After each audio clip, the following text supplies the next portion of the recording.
जय श्री राम दोस्तों। कैसे हैं आप सब? आशा करती हूँ सब खुश होंगे। मैं भी खुश हूँ दोस्तों। आज 29 अगस्त है, सुबह के 6:30 बज रहे हैं और मैं आप लोगों के लिए एक अच्छा सा वीडियो बना रही हूँ और मुझे आशा है कि आप लोगों को ये कहानी ज़रूर पसंद आएगी। दोस्तों, जब हम छोटे छोटे थे तो नैतिक शिक्षा एक हमारा पीरियड होता था। उसमें हमें बहुत सारी कहानियाँ सुनाई जाती थी। उन कहानियों से हमारे अंदर वो नैतिकता आती थी, क्या सही है और क्या गलत है और हमको क्या करना चाहिए क्या नहीं करना चाहिए। लेकिन बड़े दुख की बात है कि अब वो नैतिक शिक्षा वाला सब्जेक्ट हमारे बच्चों की उससे ख़त्म हो गया है बुक से। तो हम चाहते हैं कि दोबारा ही कुछ ऐसा सब्जेक्ट आए जिसमें बहुत ही बच्चों को शिक्षा, संस्कारी शिक्षा देने वाली कहानियाँ हों।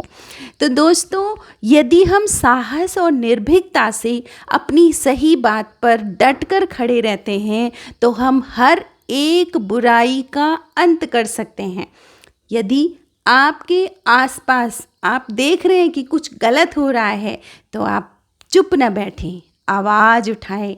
सोशल मीडिया का यही एक सबसे बड़ा फ़ायदा सबको मिला है कि आवाज़ उठाएं। ठीक है, साहस और चरित्र के मेल से हम कामयाबी को ज़रूर पा सकते हैं। तो दोस्तों, अब मैं कहानी शुरू करती हूँ। अगर आपको कहानी पसंद आएगी तो मेरे चैनल को सब्सक्राइब करिए, लाइक कीजिए, कमेंट कीजिए और मुझे बताइए कि आपको कैसी लगी। दोस्तों, एक राजा थे, उनके एक सेवक थे। वो बहुत ही तल्लीनता से सेवक काम करता था, लेकिन एक बार गलती से उस सेवक से उस एक फूलदान राजा का टूट गया।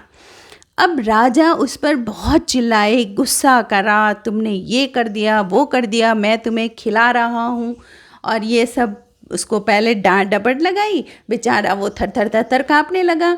और फिर राजा ने बोला कि इस जो तुमने कर्म किया है, जो ये फूलदान तोड़ा है, इसकी सज़ा तुम्हारे लिए मृत्युदंड है। राजा बहुत ज़्यादा राजा होता है, जैसे उसके पास आगे किसी की चल ही नहीं, तो कोई उससे कुछ बोल नहीं पाए और उस सेवक के लिए मृत्युदंड का ऐलान हो गया। उसी के राज्य में एक वृद्ध रहते थे जो कि काफ़ी समझदार और सूझबूझ। हमेशा वृद्ध लोगों के पास बहुत ज़्यादा अनुभव होता है। अगर आप अपनी ज़िंदगी में सफल होना चाहते हैं तो आप अपने घर या अपने आसपास आपको जो वृद्ध दिखते हैं उनके पास ज़रूर जाइए। उनके पास एक पिटारा होता है अनुभव का।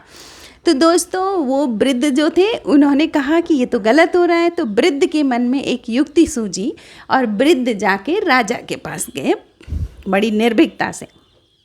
वृद्ध ने बोला कि राजा, मेरे पास वो युक्ति है कि मैं आपके टूटे हुए फूलदान को जोड़ सकता हूँ।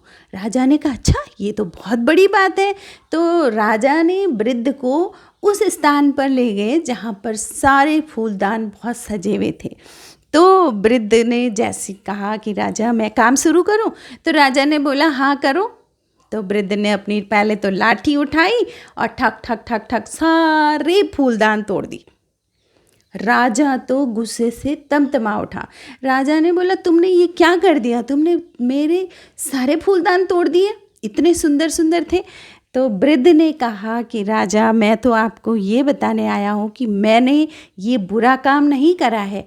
ये जो 29 फूलदान मैंने तोड़े हैं, ये फूलदान मैंने उन 29 लोगों का मृत्युदंड बचाया है जिनको आप देने वाले थे। क्योंकि फूलदान टूटने वाली चीज़ है, कभी किसी के हाथ से भी टूट जाती है, लेकिन आपने एक ऐसे कर्म की सज़ा इतनी खतरनाक दे दी है कि उसको मृत्युदंड दे दिया है।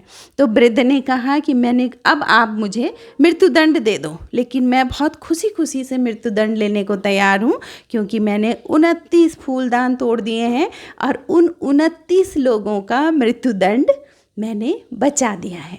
तो राजा को अपने किए पर बहुत शर्मिंदगी हुई और राजा ने कहा वृद्ध से कि तुम बहुत साहसी हो, निर्भीक हो और तुमने अपनी निर्भीकता से अपनी बात मुझे बताई है और मैं अपने कृत्य पर बहुत शर्मिंदा हूँ। मैं आपसे भी और उससे भी और सभी लोगों से माफ़ी चाहता हूँ। और राजा ने उस सेवक का मृत्युदंड भी माफ़ कर दिया और वृद्ध व्यक्ति को भी माफ़ कर दिया। तो दोस्तों ये है कहानी कि अपनी निर्भीकता से अपना परिचय दें, डरे नहीं। यदि आप सच हैं, ऐसा नहीं है कि आप गलत बात को निर्भीकता से बोलेंगे, बहुत गलत बात। सही बात अगर आप सच्चे हैं तो आप निर्भीक रहें, डरे नहीं, अपनी बात को ज़रूर बोलें और बुराइयों से लड़ें, सरेंडर ना करें, उनसे लड़ें। Thank you for watching. Have a nice day.